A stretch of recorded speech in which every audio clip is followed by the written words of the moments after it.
Welcome to 10th week by Anisur Academy once again, and in this video I'm going to show you 7 forms of verbs. 1 2 3 4 5 6 7 একটা ভার্বের 7টা form হতে পারে, অর্থাৎ এইগুলো দিয়েই English কাজ করে। ইংলিশ এইগুলো দিয়েই গঠিত হয়। ইংলিশে যত লেখা যত বলা সবগুলো এইগুলোর মধ্য দিয়েই সম্পন্ন হয়।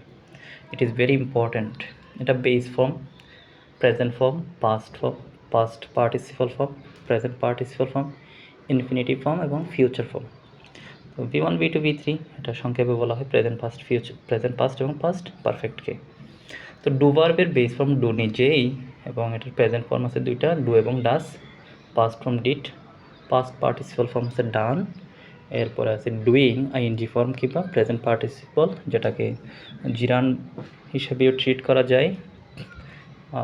Infinitive to do, future form, base ফর্মের আগে একটা মডাল অক্সিলিয়ারি উইল বা শ্যাল।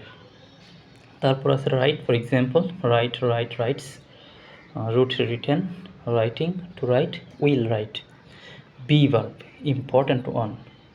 বি ভার্ব নিজেই বেস ফর্ম। বি ভার্বের প্রেজেন্ট ফর্ম হচ্ছে এমিজার, পাস্ট ফর্ম হচ্ছে was were, past participle form হচ্ছে বিন, আইএনজি যুক্ত ফর্ম হচ্ছে being.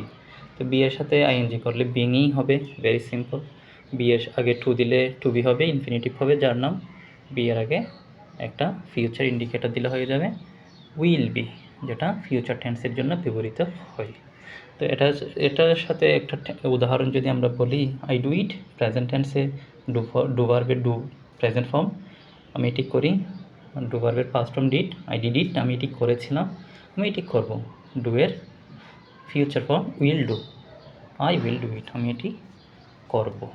Thank you so much, thanks for watching.